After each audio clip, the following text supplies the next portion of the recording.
Hey everyone, and welcome back to another video. Today is going to be very different to all of the content that I have up on my YouTube, because this is going to be more what I do on my blog and what I do with work. So today I'm interviewing author Jack Roney. He's an Australian crime writer and his books are fabulous. So I forgot to do an intro, which is why I'm doing one now, but basically I'm just going to be showing you the video recording of our conversation, and if you'd like to see what I wrote on my blog, I will link it down below because I did a blog post about it. So yeah, without further ado, let's get into it. Yeah, g'day, Michelle. Thanks very much. It's a great opportunity. Thanks for reaching out. So yeah, Jack Roney is my name. I'll discuss that in a little bit more detail, but I'm here in Brisbane, in sunny Queensland, Australia. So I'm a fiction author. I've actually written 4 novels over the years, and I also dabble in different types of writing. Crime thrillers is sort of the genre that I enjoy. I've also done a bit of writing in some speculative fiction as well, which I can sort of talk to you about in a bit more. But I'm also, my day job is I'm a police officer. I'm still currently serving police officer. So I kind of, I use my experiences from my policing experience over 30 years as a police officer in various roles. And so I'm kind of in a bit of a unique situation where I'm writing fiction whilst being a currently serving police officer. It's a bit of a delicate tightrope to walk. But I can sort of go into a bit more detail about that. So yeah, that's me. Certainly enjoy my writing. It's a real outlet from other things, and certainly it's a good stress outlet and good therapy from my normal day job. You see, that's really interesting to know, because when I was reading a little bit about you, I obviously read about the service, but I didn't realize that you were still serving as a police officer. That's really cool. So what's it like being a police officer and then writing? Do you feel like it's basically it's 2 jobs in one, but do you ever feel like the pressure from having to reach deadlines for things, or do you find that writing is just like you say, it's your outlet and you find it really easy to write, or is it kind of harder? Well, I suppose the first thing is what I've had to do, and I'll get this out of the bag, get the cat's out of the bag early. I actually write under a pen name, so Jack Roney is a pseudonym. And the reason why I've done that is, being a currently serving police officer, I just had to be very careful that there was no sort of perceptions of conflict of interest and that sort of thing. So it was a way to kind of separate my writing, my author profile from my professional profile. And I've spoken to other officers that I know that actually do the same thing, and that because of the genre, because it's in that crime thriller genre, we kind of have to be seen as to be not biased, and also being very careful not to drawing any inferences to actual real people. So I always stress that even though I'm drawing on my experiences as a police officer, the characters are fictional. Maybe they're an amalgamation of people that I've met along the way, and certainly things I've experienced myself. And from that, there's a lot of my sort of passion has sort of bled out onto the pages. So I kind of look back when I wrote my first book. It was around 2003, and back then I was a child protection detective. So I was very much immersed in that world of youth crime, child abuse, neglect, sexual abuse, and that sort of thing, physical abuse. So I was very much immersed in that world. And I'd already been in that line of work for about 10 years by the time I decided to write my first book. And how that kind of started, I always wanted to write. I had this underlying sort of inherent sort of desire to write. And even as a kid, I did a lot of writing and enjoyed writing stories and at school. But then I joined the police academy very young. I was only 17, straight out of high school. I was an 18-year-old police officer. I'm 50 now, so over 30 years I've been doing the job. But at the time, so 2003, I'd already been in the job for a number of years.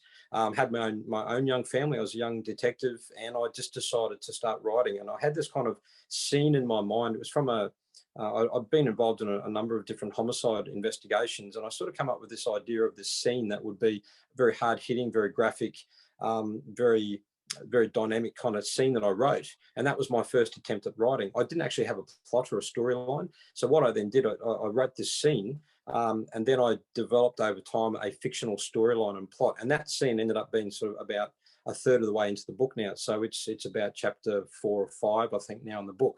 But it was the very first scene that I ever wrote, because it was the one that really impacted me the most, and was the one that was the real catalyst to get me writing. This one particular hard-hitting experience that I was involved in.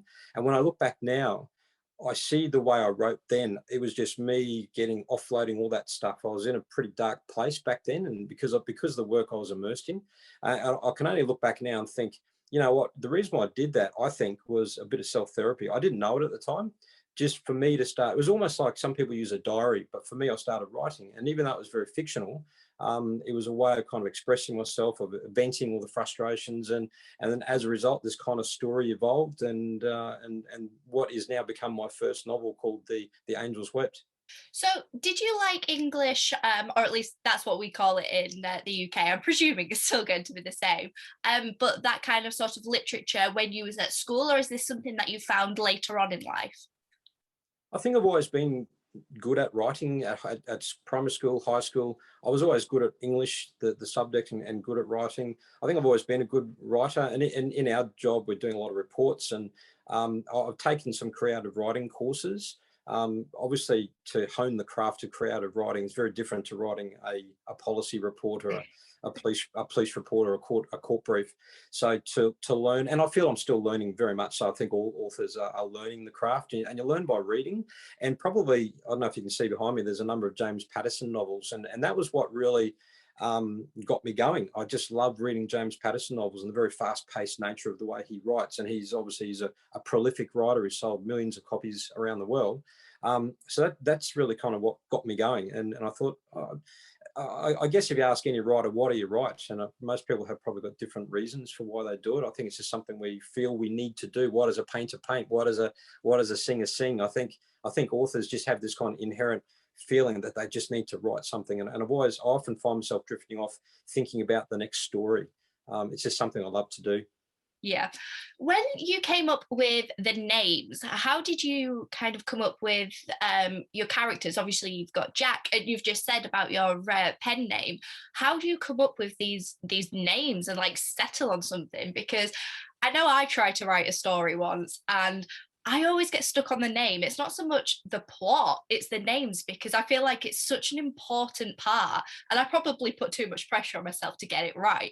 But what's your process on picking something and actually sticking with it? Well, first of all, we just talk about the pseudonym. So the name that I've used, I was really in a real quandary as to whether I should go with my own name, which I'll keep to myself for now, for just again for professional privacy reasons. But the term Jack Roney came about. Someone I spoke to said, well, what people do is they use their father's first name and their mother's maiden name, and that's what I did. So my father's name was Jack, and my mother's maiden name was Roney, Jack Roney. I thought, yeah, that kind of flows. So it kind of stuck.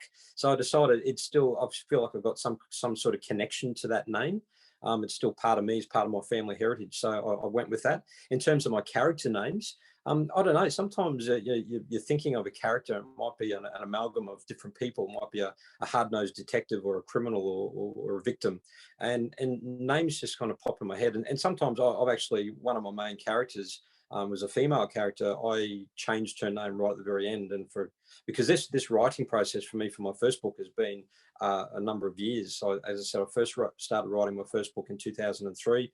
I wrote the second book in very quick succession. Within 6 months, I had it written in 2004. It just remained a manuscript.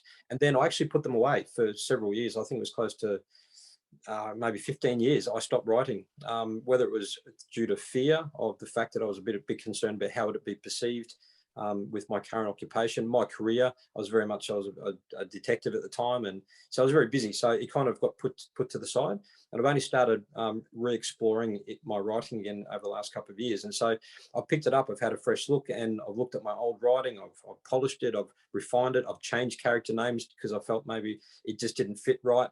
And I've kind of settled on names that I think kind of fit the persona of those characters.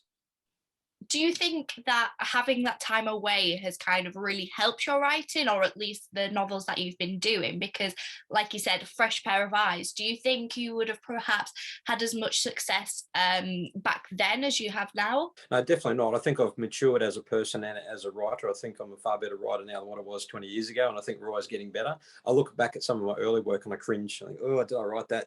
But that's all part of the learning process. We always look back, and even just I've had my first novel professionally edited, and when you see when it comes back from the editor, the red lines are through all the unnecessary words, and just the real that craftsmanship of writing and using dialogue and all that sort of thing. And obviously now with all the digital platforms to the platforms are there for authors to create websites, social media, ebooks. All those platforms are available that probably just weren't around. The tools weren't around for independent authors 20 years ago. So I kind of feel that the timing is right for me in my stage of life. I feel that I'm sort of in a lot better position, a lot more comfortable with what I'm wanting to do. 2018, or you were shortlisted, if I remember right, the Wattpad's an online platform, and as you said, the online platforms have kind of developed a lot over the past 20 years. How have you found that process rather than going straight in for print? Yeah, the Wattpad, I had a dabble with Wattpad. It's a great platform. Millions of users worldwide use that. And each year they have their Wattpad awards. And an earlier version of my first novel I had on Wattpad. I've since taken it off and sort of moved on from that. But at the time I entered the competition, and I believe hundreds of thousands of entries worldwide. And I made it through the long list, then to the short list. And that was, I felt that was a real achievement. So that for me, that was just a bit of recognition that, okay, maybe my writing is okay and I should do something with it a little bit more. So in terms of what my plans are around publishing, I've decided what I'll do is I'm going through the independent self-publishing process for my first three, the 3-book series. It's a crime thriller series. It's the Detective Jared O'Connor series. But what I've actually had a bit of recent success with another manuscript. I wrote another novel last year in the midst of all the coronavirus mayhem worldwide. I actually banged out a whole novel last year. This is while I was working, and I actually did my writing on the train. I've got a 35-minute commute from where I live out in the northern suburbs into the city. And so it gives me about 30 minutes each way. So I almost entirely wrote this novel on a little tiny laptop, commuting to the city on the train. And I submitted it to another competition late last year. It was a national here in Australia. It was a manuscript development competition held by one of the publishing companies here in Australia. And I submitted it, and I was longlisted out of the initial. I'm not sure how many people put in. There was about 27 people were longlisted. I then made it to the shortlist, and then I found out only about 2 weeks ago that I was the runner-up in that competition.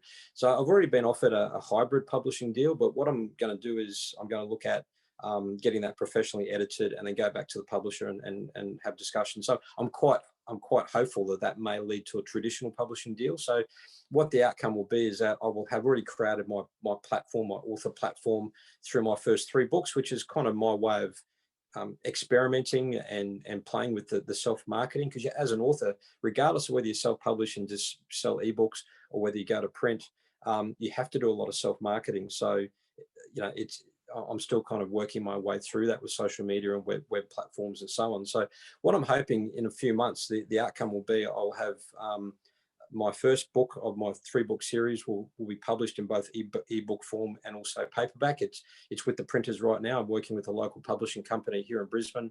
I only signed off on that this morning, so the final proof is ready to go to print. So I'll have my first paperback available here in Australia to start with. And then I'll then be releasing book 2 and then book 3.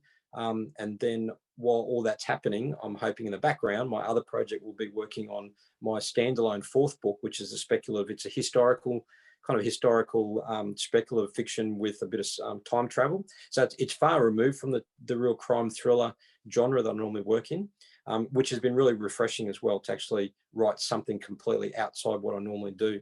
And then I'm looking at trying to get that traditionally published. So this is probably another year's worth of publishing these extra books and a combination of ebooks and traditional publishing. That is just incredible. Now, I'm doing my dissertation on crime fiction, and I'm using 2 British authors, David Peace and Jonathan Coe. And I was having a discussion actually with some local crime authors to me about a hub of crime fiction, and we've settled on Yorkshire was kind of the crime fiction hub of the UK, because you've kind of got the Yorkshire Moors, which is like a really dark, brooding, sort of scary place that's really easy to be manipulated. And it's brilliant for crime fiction, and there's also been a lot of crime around that area. have you kind of got a crime hub or a natural inspiration for your novels? Well, actually, I'll just have to excuse me. My cat Charlie has just decided to Oh my gosh. jump where he nearly knocked the tripod off the table. So Oh, this hello, is Charlie, my Burmese Charlie. cat. The timing, his as usual, his timing is impeccable. So I'll see He if is he'll behave himself. beautiful. I think cats and writers they just come hand in hand. I think. But to answer your question, my 3-book series is based in a small regional town. I was stationed in a regional town here in Queensland for about 11 years, and that's where I worked in that trial protection area. So I actually, because of my experience, and I feel it's a little bit more personal. A lot of books are based in the big cities, and they've got the big city crime, whereas I talk more about what's actually happening in people's lives in a smaller rural town where people know each other and the local police know their local community. So that's why I've decided to write my first 3 books in the series in that kind of setting. And the way I've done it is the first book, as I said, I wrote that first chapter was a particular scene that ended up being about chapter 4 or 5 in the book. I didn't really know where that book was going to end. So I finally constructed a plot. There's a few sort of red herrings and plot twists along the way. And then it kind of finished. Then I wrote the second book very quickly, again in the same setting, in a small town, same detective, a lot of the same characters, but it's a separate storyline. But there are some loose connection between book 1 and book 2. And then I actually came back and wrote book 3 several years later. After I hadn't looked at it for years, I picked up the old manuscripts and I came up with a new storyline, which kind of looped back to book 1.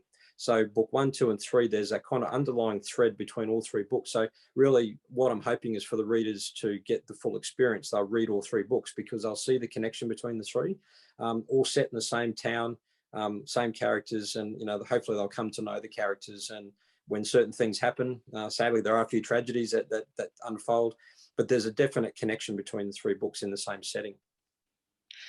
Now, what is your plans for the future? Because if you've already written your 4 books and you're in the publishing process, are you working on anything now? Is this it, or are you going to keep writing but having a little bit of a break? What are your plans?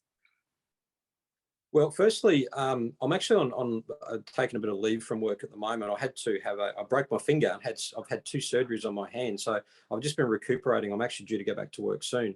It was just an accident outside work, and I had to get a pin and a steel plate in my hand. So I've had some recuperating time, some think time. I haven't actually had a chance to do much writing because my hand's been out of action and I'm a left-hander.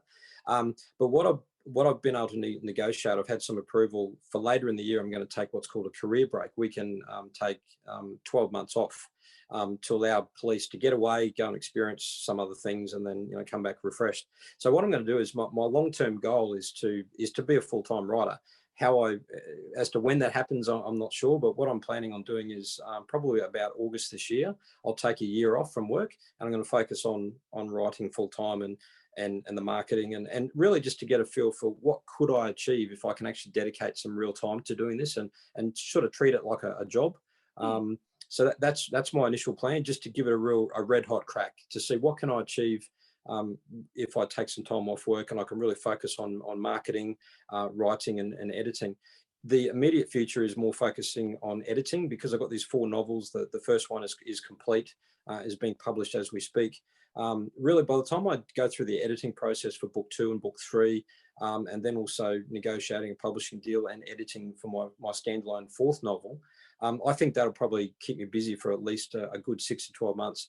I'm always looking for ideas for that ever elusive 5th book, whether it becomes a sequel to my 4th book, which is a completely separate. I've already come up with some ideas around how I could do that, or whether I write a different. I've already started to come up with some ideas around a sort of a crime thriller set in the outback of Australia. I've already got some ideas around how I could sort of formulate that. So for now, my primary focus is on marketing, editing, publishing. But when I'm kind of free from that workload, I will continue to write. That's my long-term plan. So my long-term ambition is actually, like, I've been a policeman for over 30 years. I could take early retirement and sort of put my policing career to one side and then focus, reinvent myself and become an author full time. And that's kind of where I'd like to head. That is absolutely incredible. And unfortunately, we're going to have to leave it there because Zoom only allows us 45 minutes. But I just wanted to say thank you so, so much for giving me the opportunity to talk to you. And I'm sure everyone else is going to love this too, because you are a really, really interesting person. And I'm sure I'm going to leave some links down below for people to check out some of your novels and also your social medias.